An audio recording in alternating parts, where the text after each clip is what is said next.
30 വയസ്സ് കഴിഞ്ഞാൽ സ്ത്രീകൾ പൊതുവേ പറയുന്നൊരു കംപ്ലൈൻ്റ് ആണ്, ഡോക്ടറെ ഗ്യാസ് വല്ലാതെ പ്രയാസപ്പെടുത്തുന്നുണ്ട്, അല്ലെങ്കിൽ രാവിലെ പല്ല് തേക്കുന്ന സമയത്ത് തന്നെ ബ്രഷ് തട്ടുമ്പോൾ തന്നെ ഛർദ്ദിക്കാൻ വരിക, വോമിറ്റിംഗ് ടെൻഡൻസി കൂടുതലായിട്ട് വരിക, അതേപോലെ തന്നെ നല്ല ക്ഷീണം, പ്രത്യേകിച്ച് രാവിലെ ബെഡിൽ നിന്ന് അങ്ങോട്ട് പൊന്തിയില്ല, എന്തെങ്കിലും വീട്ടിലത്തെ വർക്കുകൾ ചെയ്യണമല്ലോ, കുട്ടികളെ സ്കൂളിൽ പറഞ്ഞയക്കണം, അല്ലെങ്കിൽ ഭർത്താവിന് കാര്യങ്ങൾ ചെയ്യണമല്ലോ എന്നുള്ള ഒരു ഉദ്ദേശം കൊണ്ട് മാത്രം എണീറ്റ് പോവുക.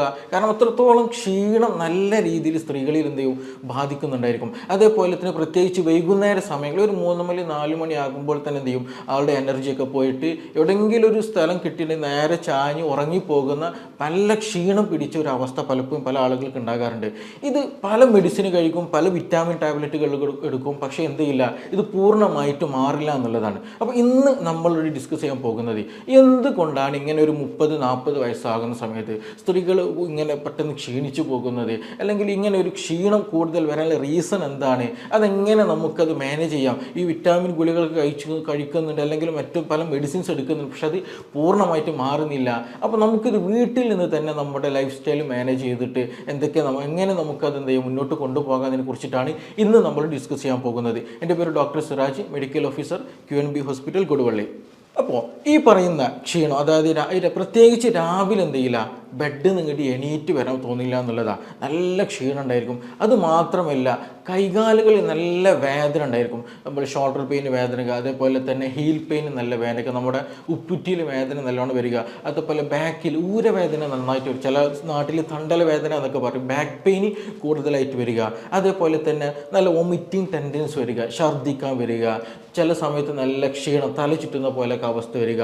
ഇതിൻ്റെയൊക്കെ ഒരു പ്രധാന റീസൺ എന്ന് പറയുന്നത് പലപ്പോഴും നമ്മൾ പല ടെസ്റ്റുകളൊക്കെ ചെയ്യും, പക്ഷേ മിക്കപ്പോഴും നമ്മൾ ഈ പറയുന്നതിൽ മെഡിസിൻ ഒക്കെ കഴിച്ചാൽ മാറുകയൊക്കെ ചെയ്യും, പക്ഷേ ഇത് വീണ്ടും റിക്കറൻ്റ് ആയിട്ട് വരാനൊരു പ്രധാന റീസൺ എന്ന് പറയുന്നത് സ്ത്രീകളിൽ ഉണ്ടാകുന്ന യൂറിനറി ട്രാക്ട് ഇൻഫെക്ഷനാണ്. ഞാനിത് പറയും, ഇത് എനിക്കറിയാമല്ലോ, ഇത് ഇങ്ങനെ തന്നെയാണല്ലോ, ഇത് വലിയ സംഭവമൊന്നും ഇല്ല എന്ന് നിങ്ങൾക്ക് തോന്നുന്നുണ്ടായിരിക്കും. പക്ഷേ മിക്ക ആളുകളും ഇത് അവഗണിക്കുമ്പോൾ ഇത് ലാസ്റ്റ് സ്റ്റേജിലേക്ക് എത്തിക്കഴിഞ്ഞിട്ടുണ്ടെങ്കിൽ നല്ല സിവിയർ ആയിട്ടുള്ള ഇൻഫെക്ഷനിലേക്ക് എത്തും, ഇമ്മ്യൂണിറ്റി നല്ല രീതിയിൽ വീക്കായി പോകും, മറ്റു പല ബുദ്ധിമുട്ടുകളിലേക്ക് നമ്മൾ നയിക്കും എന്നുള്ളതാണ്. പലരും ഇതെന്തെയില്ല, മൈൻഡാക്കില്ല, അല്ലെങ്കിൽ ഡോക്ടർ എനിക്കത് ഇടയ്ക്കിടയ്ക്ക് വന്നു പോകുന്ന സംഗതിയാണ്, അല്ലെങ്കിൽ എനിക്കത് പ്രശ്നമില്ല, വെള്ളം കുടിച്ചാൽ മാറുന്ന സംഗതിയാണ്, അങ്ങനെ ഒരു നെഗ്ലക്റ്റിംഗ് ടെൻഡൻസി പലപ്പോഴും കാണാറുണ്ട് എന്നുള്ളതാണ്. പക്ഷേ നമ്മൾ ഇതിൽ നിന്ന് മനസ്സിലാക്കേണ്ടത് UTI എന്ന് പറയുന്നത് നമ്മുടെ ശരീരത്തിൽ അഡിക്കേറ്റഡ് ആയിട്ട് എപ്പോഴും ഇൻഫെക്ഷൻ വരുന്നുണ്ടെങ്കിൽ അതിനർത്ഥം നമ്മുടെ ഇമ്മ്യൂണിറ്റി കുറവാണ്. നമുക്ക് പെട്ടെന്ന് എന്തെങ്കിലും ഇൻഫെക്ഷനൊക്കെ വന്നു കഴിഞ്ഞാൽ പെട്ടെന്ന് ബാധിക്കാനുള്ള സാധ്യത വളരെ കൂടുതലാണ് എന്നുള്ളത് കൂടെ നമ്മൾ നിർബന്ധമായിട്ട് മനസ്സിലാക്കണം. നമ്മുടെ ഇമ്മ്യൂണിറ്റി കൂട്ടാൻ, അല്ലെങ്കിൽ രോഗപ്രതിരോധ ശേഷി കൂട്ടുന്നതിന് വേണ്ടിയിട്ടുള്ള കാര്യങ്ങൾ നിർബന്ധമായിട്ട് ചെയ്യണം എന്നുള്ളതാണ്. അപ്പോൾ ഈ പറഞ്ഞ UTI ഉള്ള ആളുകൾക്ക്, ചില ആളുകൾക്ക് നല്ല തലവേദന വരും, നല്ല ഛർദ്ദിക്കാൻ വരും, അതേപോലെ തന്നെ ഇനി പനിയായിട്ട് പ്രത്യേകിച്ച് കൂടുതലുണ്ടാവില്ല, അത് നമ്മൾ പ്രത്യേകം ശ്രദ്ധിക്കേണ്ട. എക്സ്റ്റേണലി അല്ലെങ്കിൽ പുറമെ നമുക്ക് തൊട്ട് നോക്കുമ്പോൾ ചൂടോ അങ്ങനെയൊന്നും ഉണ്ടാവില്ല, ആളെ കാണുന്ന സമയത്ത് നല്ലൊരു ക്ഷീണം തോന്നും, എവിടെയെങ്കിലൊക്കെ എപ്പോഴും കൂടുതൽ ഇങ്ങനെ ചുരുണ്ട് കൂടി കിടക്കാൻ തോന്നും എന്നൊക്കെ തോന്നും. പക്ഷേ രാത്രി സമയത്ത് ഇങ്ങനെയുള്ള ആളുകൾക്ക് ഫാൻ കിട്ടണമെങ്കിൽ നല്ല കുളിര് ഫീൽ ചെയ്യും എന്നുള്ളതാണ്. ഫാൻ കിട്ടണമെങ്കിൽ പെട്ടെന്ന് മൂടിപ്പോച്ച് കിടക്കാൻ തോന്നുക, അല്ലെങ്കിൽ ഫാൻ ഇടുമ്പോൾ തന്നെ പെട്ടെന്ന് ഓഫാക്കണം എന്നുള്ളൊരു ടെൻഡൻസി ആ ആളുകൾക്ക് ഉണ്ടാകും എന്നുള്ളതാണ്. എസ്പെഷ്യലി രാത്രി സമയത്ത് ഫീവറുള്ള ആളുകൾക്ക്, ഇൻറ്റേർണൽ ഫീവറുള്ള ആളുകൾക്ക് ഇങ്ങനെ ഒരു ടെൻഡൻസി കൂടെ ഉണ്ടാകും എന്നുള്ളതാണ്. അപ്പോൾ UTI ഉണ്ടാകുന്ന യൂറിനറി ട്രാക്ട് ഇൻഫെക്ഷൻ ഉള്ള ആളുകൾക്ക് രാത്രി സമയത്ത് ഫാൻ കിട്ടുന്ന സമയത്ത് നല്ല കുളിര് പോലെ പെട്ടെന്ന് തണുക്കുന്ന പോലെയൊക്കെ ഫീൽ ചെയ്യും. അതേപോലെ ചില ആളുകൾക്ക് സംഭവിക്കാറുണ്ട്, വായ കഴിക്കുന്ന ഒരു കയ്പ്പ് രസം, ഒരു രുചി കിട്ടാറുണ്ട് എന്നുള്ളതാണ്. അപ്പോൾ നമ്മൾ മനസ്സിലാക്കേണ്ടത് സംതിങ് ഒരു പ്രശ്നമുണ്ട്, സംതിങ് ഫിഷി, ഒരു പ്രശ്നം ഉണ്ട് എന്നുള്ളത് ചെയ്യണം, നമ്മൾ തീർച്ചയായിട്ടും മനസ്സിലാക്കണം എന്നുള്ളതാണ്. അപ്പോൾ അതിന് ഈ പറഞ്ഞ പോലെ കുളിര് വരാം, ചില ആളുകൾക്ക് വായിൽ കയ്പ്പ് വരാം, ചില ആളുകൾ നല്ല രീതിയിൽ ബാക്ക് പെയിൻ വരും എന്നുള്ളതാണ്, ഊരവേദന വരിക എന്നുള്ളത്. അപ്പോൾ ചിലപ്പോൾ നമ്മളത് തെറ്റിദ്ധരിച്ചിട്ട് എന്തെങ്കിലും ഡിസ്കിന് പ്രശ്നമായിട്ട് ചില ആളുകൾ തെറ്റിദ്ധരിക്കാറുണ്ട്, അതല്ലെങ്കിൽ കോൺസ്റ്റിപ്പേഷൻ റിലേറ്റഡ് ആയിട്ട് പ്രശ്നമായും തെറ്റിദ്ധരിക്കാറുണ്ട്. ഇനി അതല്ല വേറെ എന്തെങ്കിലും വീണത് പ്രകാരം അല്ലെങ്കിൽ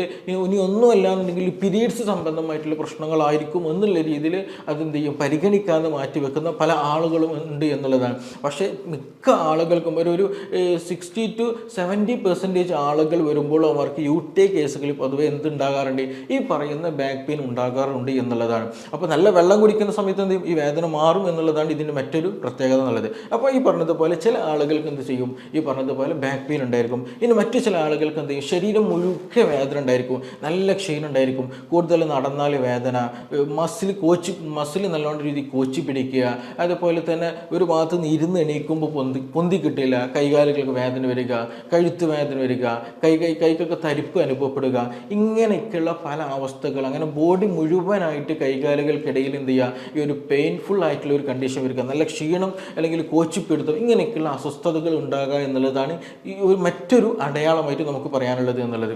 അപ്പോൾ ഇത് എന്തുകൊണ്ട് ഈ സ്ത്രീകളിൽ കൂടുതലായിട്ട് വരുമെന്ന് ചോദിച്ചിട്ടുണ്ടെങ്കിൽ അതിന് ഒരുപാട് കാരണങ്ങളുണ്ട്. നമ്മളിപ്പോൾ എന്തൊക്കെ പ്രശ്നങ്ങളെന്ന് പറഞ്ഞല്ലോ. അപ്പോൾ ഇത് സ്ത്രീകളിൽ ഒരു 30 വയസ്സ് കഴിഞ്ഞാൽ ഇത് പൊതുവായിട്ട് ഇന്ന് കംപ്ലൈൻറ്റുകൾ വരുന്ന സംഗതികളാണ് ഇതൊക്കെ. അപ്പോൾ ഇത് വരാനുള്ളൊരു പ്രധാന റീസൺ എന്ന് പറഞ്ഞിട്ടുണ്ടെങ്കിൽ ഒന്ന് ഹൈജീനിക് ആയിരിക്കുക എന്നുള്ളത് വളരെ ഇമ്പോർട്ടൻ്റ് ആയ കാര്യം.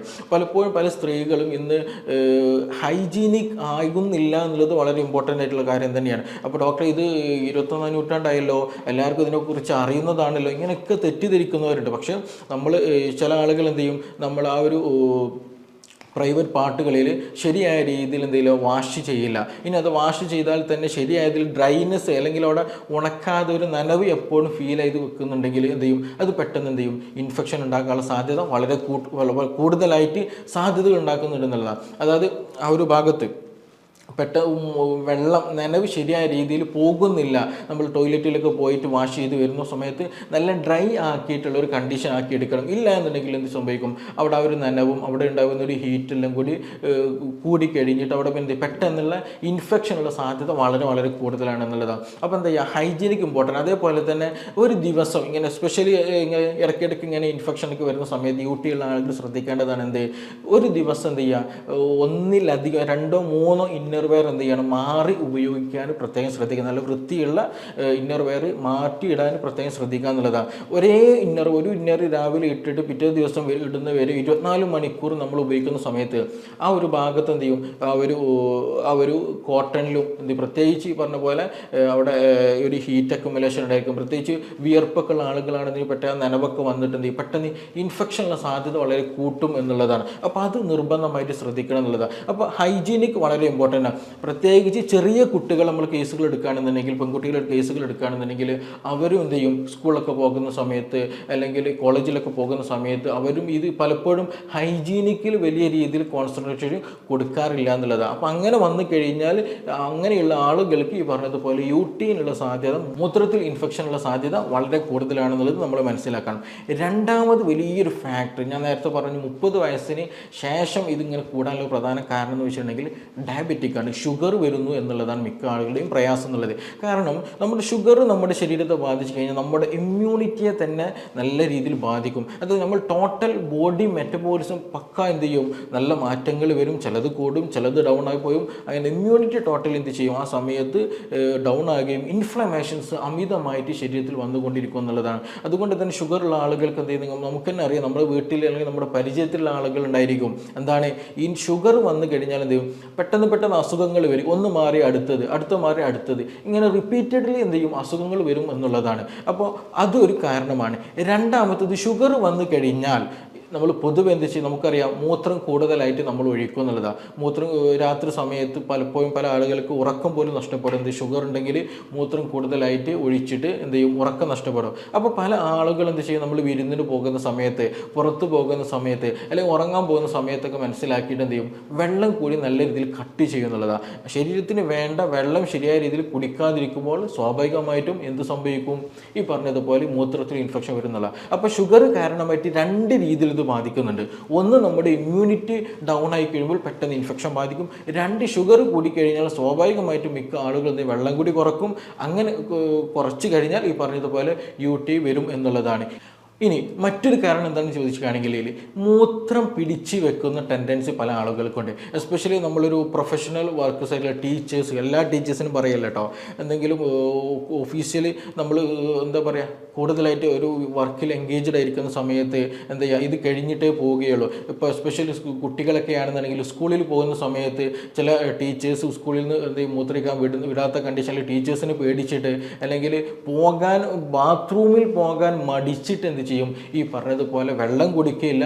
ഇനി മൂത്രം ഒഴിക്കാൻ വന്നാൽ തന്നെ ഈ മൂത്രം ഒഴിക്കില്ല, പിടിച്ചു വെക്കുന്ന ടെൻഡൻസി ഉണ്ടാകാറുണ്ട്.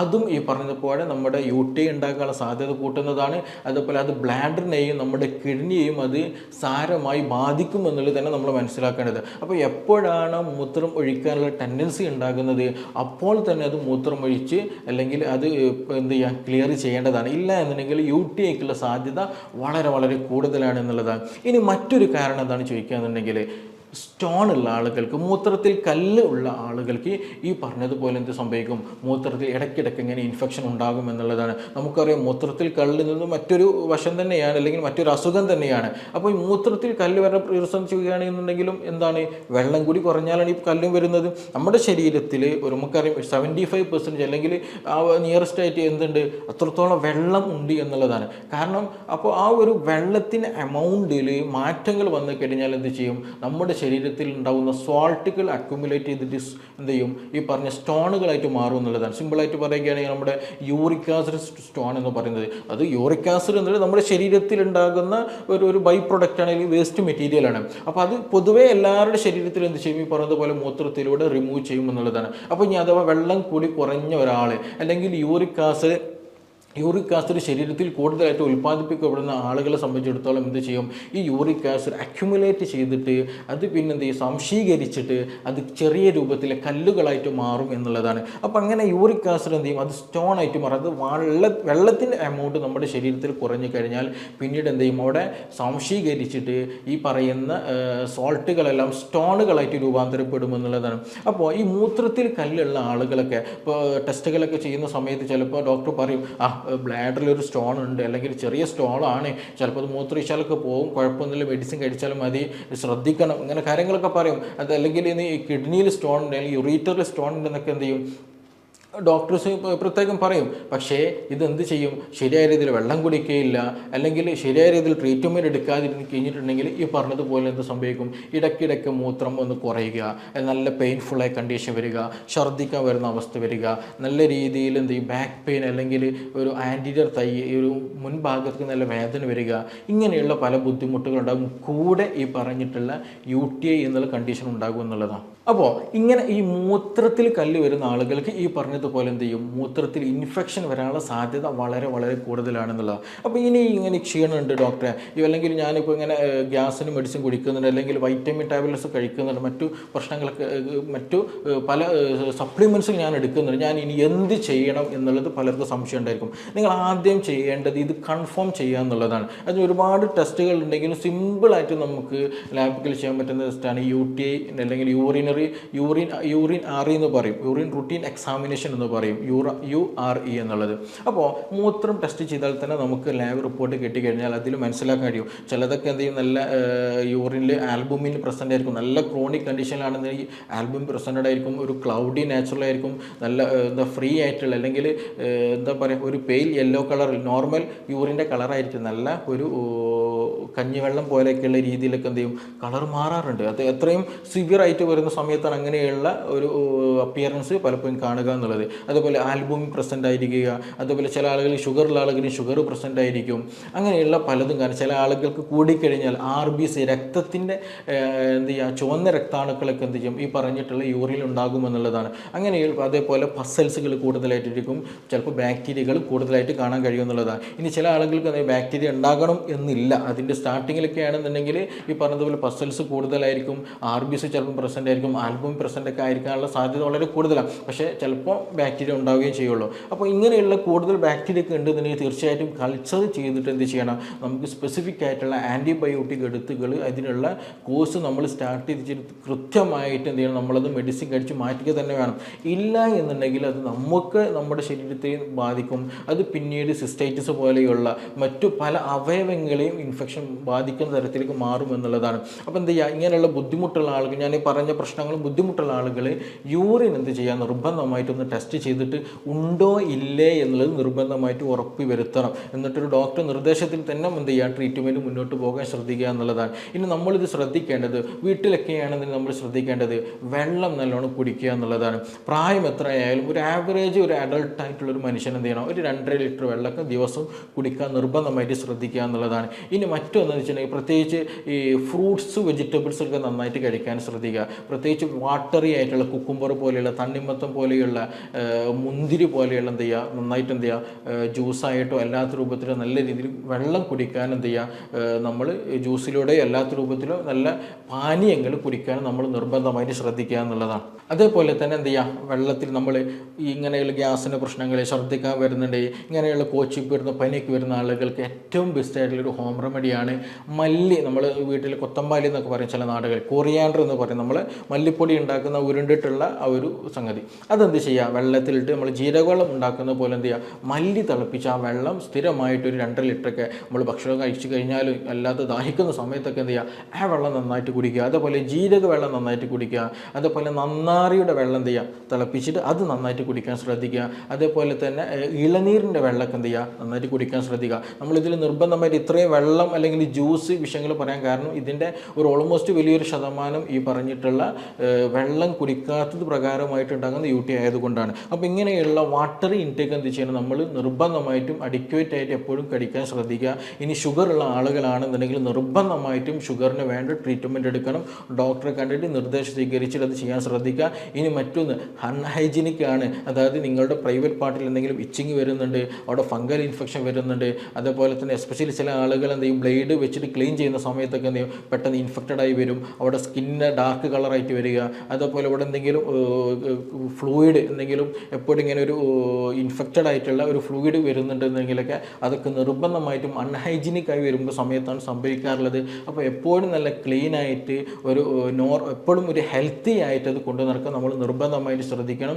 ഈ കാര്യങ്ങളൊക്കെ ശ്രദ്ധിച്ചാൽ തന്നെ എന്ത് ചെയ്യും, പൂർണ്ണമായിട്ട് ഈ പറയുന്ന പ്രശ്നങ്ങൾ മാറ്റിയെടുക്കാൻ കഴിയും. അപ്പോൾ നിങ്ങൾ എന്ത് ചെയ്യുക, നിങ്ങൾക്ക് ഇങ്ങനെ പ്രശ്നങ്ങളൊക്കെ ഉണ്ടെന്നുണ്ടെങ്കിൽ ഈ പറഞ്ഞ മെത്തേഡിലൂടെ നിങ്ങൾ ടെസ്റ്റുകളൊക്കെ നടത്തിയിട്ട് ഒരു ഡോക്ടറെ കണ്ടിട്ട് നിർദ്ദേശം സ്വീകരിച്ചിട്ട് മാത്രം മുന്നോട്ട് പോകുക. അല്ലാതെ നിങ്ങൾ ഒരുപാട് കാലം ഗ്യാസിനെ മരുന്ന് കുടിച്ചിട്ടോ അല്ലെങ്കിൽ കുറേ കാലം വൈറ്റമിൻസിനോ അല്ലെങ്കിൽ സപ്ലിമെൻറ്റ്സ് കഴിച്ചത് കൊണ്ട് ഇത് പൂർണ്ണമായിട്ട് മാറിക്കിട്ടില്ല. ഇതിൻ്റെ സോഴ്സ് എവിടെയാണോ ഇതിൻ്റെ കാരണം എന്നുള്ളത് ഫൈൻഡ് ഔട്ട് ചെയ്തിട്ട് നിർബന്ധമായിട്ടും ആ കാരണത്തെ നമ്മൾ ട്രീറ്റ് ചെയ്യണം.